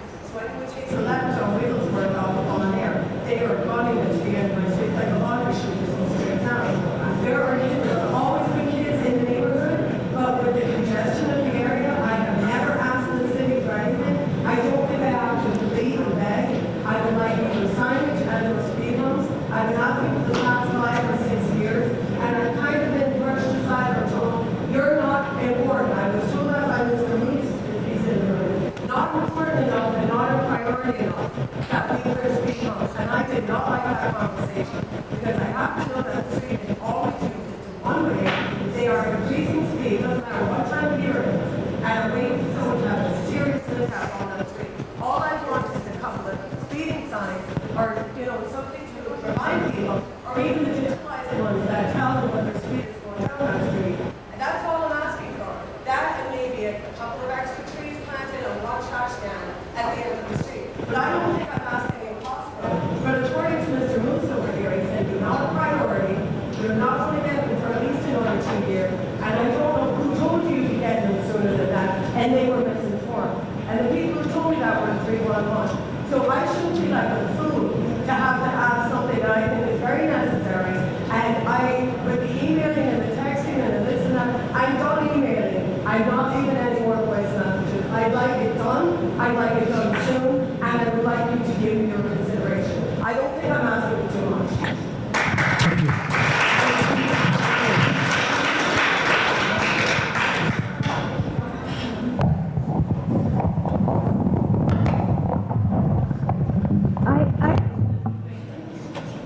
I don't really have a question as much as I just have a comment. Since you've heard a lot against bike infrastructure today, and you've heard a lot of complaints about not enough parking or whatever, I'm a resident of this neighborhood. I live very close to here. I bike and I walk in this neighborhood every single day. I am very often afraid that I am going to be killed, especially because we have now all these gigantic pickup trucks going through our neighborhood along with all the SUVs. I am grateful for every last bit that you do to create a safer community for me because I don't want to die under somebody's.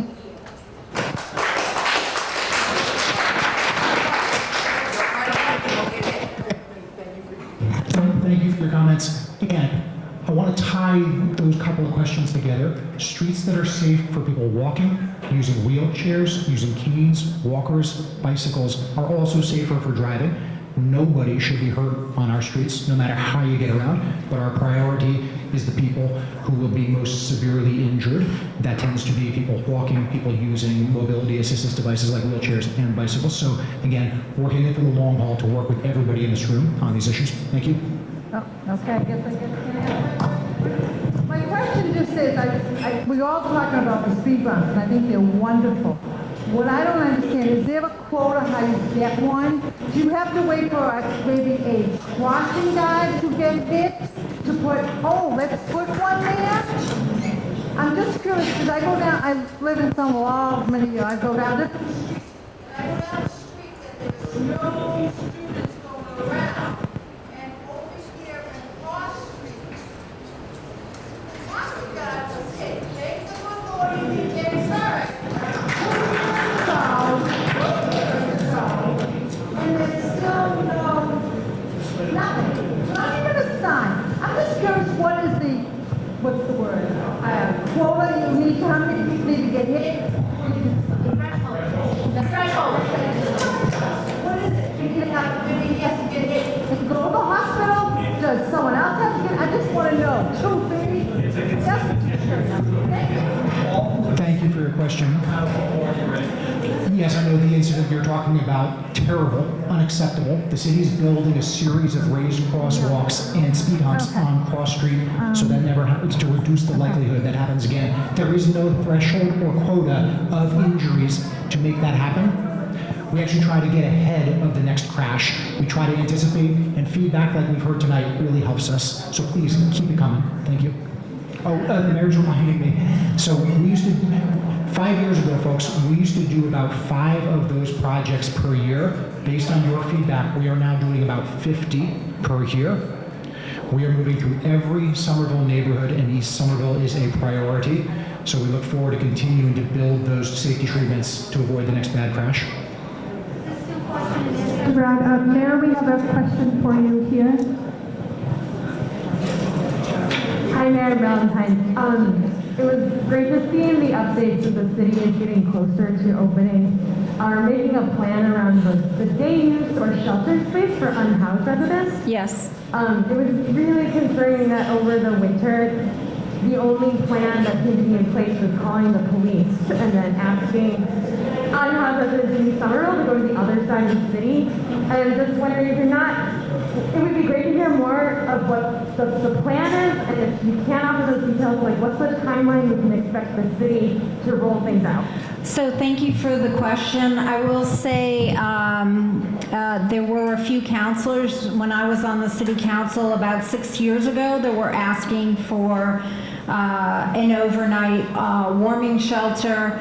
We got it up in the first year and I made it a priority in my administration. In terms of, all the details to make this happen, yes, some people were brought over to either the west or over to the Armory where we had the overnight shelters. We also had some non-police that were bringing people over. The goal, we're working on it now. We're going to try to increase that for a certain period of time during the coldest parts of the winter. We have about 12 departments working on it. And as soon as I have, a more deliberate or more information to share with you, I will. But I'm really proud of what our administration did because we did it in the last year when it's been asked for many years. Thank you. Mayor, we have 3 final questions here, and then I do want to be respectful of everyone's time. Staff will be here if you'd like to have one-on-one conversations. Hi, Mayor Valentine. of Assembly Row, and I've noticed that there are a number of large tanks parked on the train tracks over at Assembly. I'm told that they're filled with hydrochloric acid. They've been there for about a month now. I'm just wondering if you know when they're going to be moved. I'm going to have to look into it. This is the first I'm hearing of it. So, Victoria, could you please get her information so we can get back to her? Private parties building and they say hydrochloric acid. Okay, thank you. Okay. Hi, first of all, thank you for your time. Well, resident here at East Somerville, and I'm curious if Somerville is considered or will consider a ban on small alcohol bottles, known as NICs. The little tiny bottles of alcohol. I mean, one of the reasons I ask is because, you know, I walk around, I see them everywhere in the streets, sidewalks, gardens, people's properties. As far as I know, they can be recycled, which is terrible, staying up on the street. And I'm just wondering if Somerville will follow Cambridge's lead and some of the other towns, municipalities in Massachusetts that have already done that. So thank you for the question. I do know that one of our staff members in Health and Human Services can give you a whole lot of information on that in terms of, they have spent some time looking into that. If there were updates, there was an equity issue on some of it for people who could afford the smaller jobs. But I will just say that our Health and Human Services department in Somerville Cares for Prevention, I'll connect you to them. So Victoria, if you could get that gentleman's name, and we'll give you the whole background and also the next steps that were come up on that. This is actually just a comment on the same issue. I counted 53 bottles from Broadway to West Street, which is about 2 blocks. Okay. 17 in 1 yard. My neighbor picks up roughly 12 a week in front of his house. And as he said, they're not recyclable, and what they're doing to our sewer system is ridiculous. So I think all it does is contribute to alcoholism. They're drinking them in the streets. They're not bringing them into their homes. It's not a matter of they can afford it. Okay. Thank you.